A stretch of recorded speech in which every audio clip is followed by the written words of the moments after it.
Hello everyone, Johnny Hurricane here from GamersHeroes.com, and why don't you sit back, relax, and let me tell you about Minecraft Dungeons. Let's get started. And before we go any further, a review code was provided by the publisher. Minecraft Dungeons is an isometric dungeon crawling action RPG that combines the charming aesthetic of Minecraft with a more action-packed direction. With no construction or block destruction in sight, the question is, does it maintain enough of the original's heart to appeal to fans? The game delivers a simple but worthwhile narrative direction as players take on the roles of heroes attempting to save the villagers of the overworld. The evil Arch-Illager, shunned by his kind and pushed into exile, is attempting to destroy the villages of the overworld with dark magic and hordes of creepers, zombies, spiders, and an army of other Minecraft favorites. The game takes place across 10 unique levels as players dive into the creeper woods, redstone mines, desert temples, and other areas hoping to foil the Arch-Illager's plans. Each area is a combination of carefully handcrafted segments alongside procedural generation to create a complementary mixture of replay value and that personal touch only possible when creating environments by hand.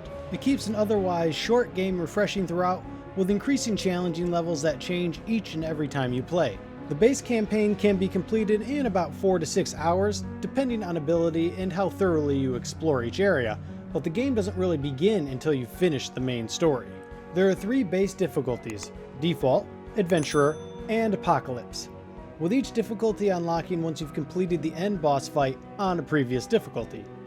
Further adding to the challenge and replay value are difficulty sliders for each individual mission, increasing the difficulty of enemies in exchange for better loot, with loot being the backbone of Minecraft Dungeons' progression system.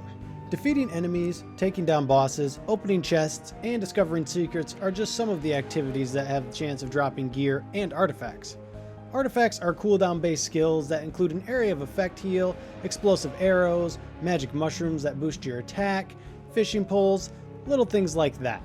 There's a huge variety, and experimenting with new discoveries is a lot of fun. There are 3 types of gear: melee weapon, armor, and ranged weapons, along with a huge variety of artifacts. Gear can be customized and improved via enchantment points, the skill points you receive when you level up. There's a huge variety of enchantments, from providing pets, to firing explosive arrows, to even summoning lightning strikes. Furthermore, each gear item also has a random aspect when collected. You can find a dozen dual daggers, but each will have potentially different enchantments, different stats, and rarities.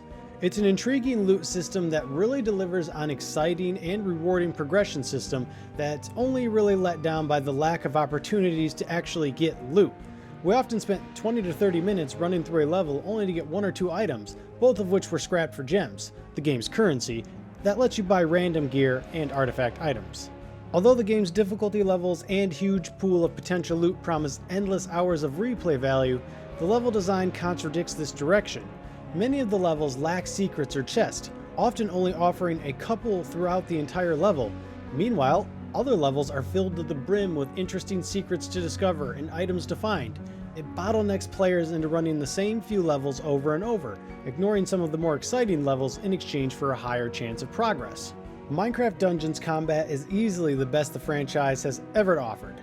It's fast-paced, strategic, and blends a simplistic design with enough depth to cater to players of all ages and experience levels.